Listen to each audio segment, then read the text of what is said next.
Hi guys, this is our fifth game of the Kasparov's greatest games, and in this one Kasparov is playing white again against Alex Shirov. So e4, c5. Once again we have another Sicilian. So Kasparov really knows how to beat the Sicilians, and he's always choosing to play the open Sicilian. So if you do struggle with playing against a Sicilian, I do recommend just watching these videos and watching Kasparov, and you can learn from the maestro himself. So after knight takes d4, Shirov plays knight f6, knight c3, and now knight c6, knight db5, threatening to come into d6. d6 is played, and now white can get back into Sveshnikov here after bishop f4. Attacking d6, e5 is played. Now after bishop g5, we're back into a Sveshnikov with one of the most weird variations out there. Yeah, it is a weird way to get into Sveshnikov. Okay, but anyway, Shirov goes a6, knight a3, b5, threatening to go b4. Once again, Kasparov decides to go knight d5, as in the Kramnik game, and yeah, so I guess he doesn't like my bishop takes f6 idea. He just likes his knight d5, which is fine. Bishop e7, bishop takes f6, bishop takes f6, c3, and now bishop b7. So Shirov diverts from the Kramnik game. Now to bishop b7, Kasparov goes back to knight c2, so the same plan. Knight b8, and now it's a4. He wants to break up these pawns on the king side. Pawn takes, rook takes, knight d7, preparing to come over to c5. And now rook b4. This is a quite nice move. It's very interesting. It doesn't seem to make much sense just putting your rook on b4 just to attack a bishop. But you'll see why after knight c5, protecting the bishop, Kasparov just decides he wants it. He's just gonna take it just like that. And after knight takes b7, the reason he's done this is he's eliminated the bishop, which could have taken his knight on d5, and he wants to make a really strong outpost for this knight. So he now goes b4, limiting the squares of this knight to get back into the game. And you really see the power of this knight. It's sort of tying down all of Black's pieces, and especially after the knight a3, knight into c4, something like this. This pawn's going to be weak. There might be knight b6 ideas, and these knights are going to be really annoying and really hard to remove from those great squares. But anyway, after b4, Shirov played bishop g5, knight a3. So like I said, he wants to come into c4, castles, knight c4, and now a5. So Shirov's hoping that Kasparov's going to play something like b5, and then he might be able to get the knight back into c5 on his. This is a really nice square for Black's knight.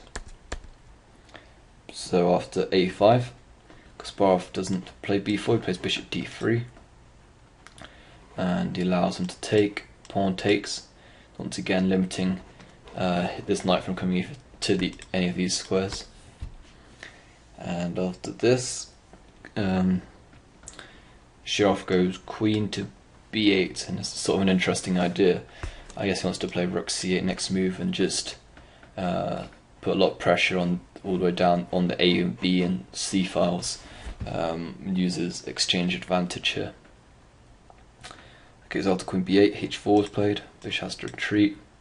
h6, and now knight cb6, attacking the rook and also threatening knight d7, winning exchange again. Rook a2, castles. So Kasparov's not interested about winning back his loss of the exchange. He really likes the placement of these knights, and so do I. They're really annoying for Black. So for the time being, Kasparov is going to keep them on for as long as possible. So after rook a2, castles, rook goes to d2. It's obviously protected by the bishop. So white needs to go queen f3 or queen b3, protect the bishop. After queen f3, queen to a7, knight to d7, so he's now attacking the rook, and after knight to d8, so obviously Shirov isn't too bothered if Kasparov wins back his exchange. He just wants to get rid of these two knights here. And sure enough, Kasparov just decides to win back his exchange. I guess he feels he's got a nice enough position now, and I guess he doesn't want to take any risks. So after king takes f8, b5, so he wants to get his passed pawn going, queen e3, queen to f5, and this is already looking pretty dangerous for Shirov. Queen f5 is a really nice move. He just completely leaves his bishop on pre, and if black takes the bishop, then queen's coming to d7, and checkmate is going to be unavoidable. Okay, so here king e8 is played, stopping queen entering on the 7th rank, and now bishop c4, rook c2, and now another really nice move from Kasparov. So you can try pause the video and find this move. Okay, so Kasparov just once again decides to leave the bishop unprotected, and just goes queen takes h7. Yeah, it's a very, very interesting move. I guess he wants to come around the back and force the king away, force king out into the centre. But he also has a nice little trick here.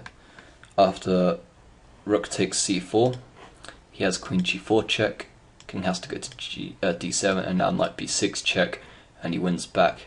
He wins this rook back, and actually Kasparov is now going to be the exchange up. So I have no doubt Shirov saw all this, but I guess he didn't have much choice. King e7, knight takes c4, queen c5, and now rook a1 is another really nice move from Kasparov. And obviously queen can't take on c4 because it's going to be rook a7 check and mate to follow. So after rook a1, Shirov decides to go queen d4, still attacking the knight, but also attacking the rook on a1. And Kasparov responded with rook to a3, and now after bishop c1, once again attacking the rook. That's a really nice move here from Kasparov. I want you to try find it, so please pause the video and find the winning move for white.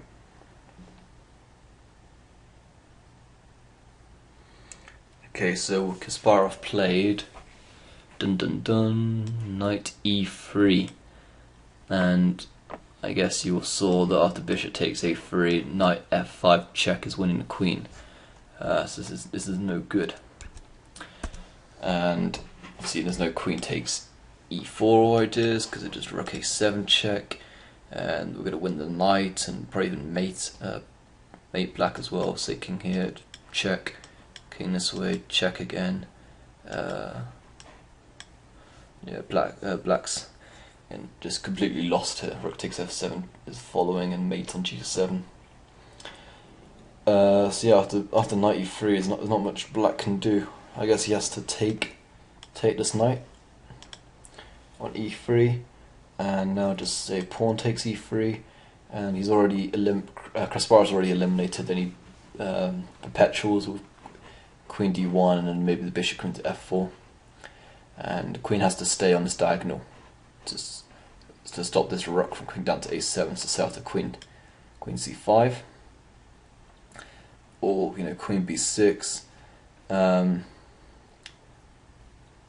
then just something like, I was even thinking rook a8 might be an option here, as long as there's no perpetual, although there probably is. So instead you just go something like rook comes across, and you're just going to march this pawn up, and Kasparov's just the pawn and the exchange up here. If queen b6, trying to block the pawn, then we can just take on g7, and now we've got 2 pawns up, and yeah, Shirov's position is just deteriorating here. So yeah, there's another nice one from Kasparov. Wasn't as nice as the last game against Kramnik. If you haven't seen that video, I do recommend it.